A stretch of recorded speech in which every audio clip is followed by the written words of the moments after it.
So hello guys, good morning. So welcome back to my YouTube channel. This is Otoboy Zone. So nandito tayo sa shop. So ngayon guys, may ibabahagi ako sa inyo guys patungkol nitong brake drum at rotor disc. So kung nakikita ninyo guys, bakit pinturado siya ng itim or may pintura. Yan. Yan. So may benefits kasi guys itong paglilinis at saka pagpipintura ninyo ng outer side ng brake drum at saka itong brake rotor disc or brake disc. So importante ito guys, lalo na kung palapit na yung tag-ulan. So dito guys sa amin ay September na, so papasok na yung tag-ulan. At ito, bago ko pininturahan to, grabe yung kalawang at talagang balot siya ng kalawang. So ngayon ang ginawa ko ay nilinis ko to at pininturahan. So ano ba yung benefits nito guys? So una guys, yung rotor disc ninyo ay tatagal. So at saka yung brake drum. So kagaya nito, to kung nakikita nyo, pinturado siya dito sa labas, lahat yan paikot. Yan. So pag may pintura, matagal kapitan ng kalawang at matagal din siyang mabulok.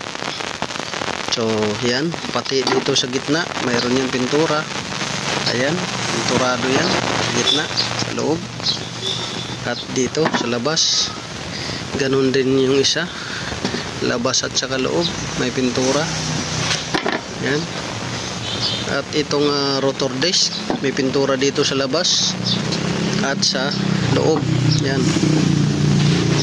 So ito siya, walang problema yung napinturahan nito guys, dahil ito pagka kumapit yung brake o yung brake pads, matatanggal rin naman yan, makakayod rin niya. Yan, basta wag lang ninyong kapalan. Ito mga talsik lang naman to siya, galing dito sa ibabaw. So yan yung benefits ng may pintura, dahil tatagal yung pyesa.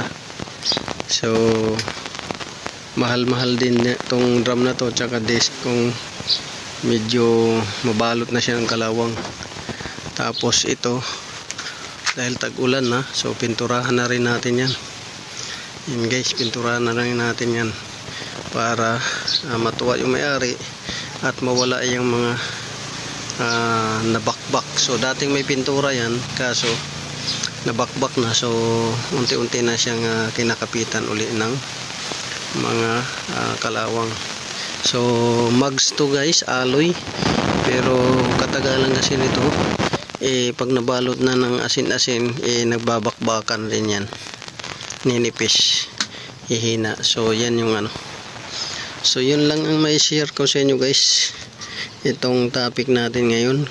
Dahil papasok na yung tag-ulan, dapat malinis at ihanda ninyo yung brake system ninyo, malinis at na-check at makapal ang brake pads at saka brake shoe lining. So yun lang guys yung ma-share ko sa inyo.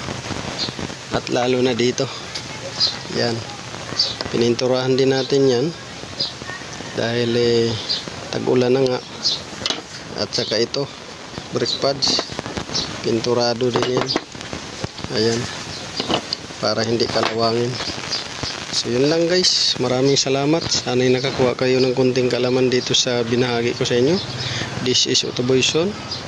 God bless you all. At kung bago pa lang kayo guys sa YouTube channel ko, pakibisita nyo. Marami kayong matutunan doon about car repair, car tips at saka advice. So sa page ko yung Otoboy Zone, Otoboy's Garage, Ubic Works TV, 4 yung page natin. Pwede rin kayong bumisita doon. Meron tayong FB Reels. At yun lang guys, maraming salamat.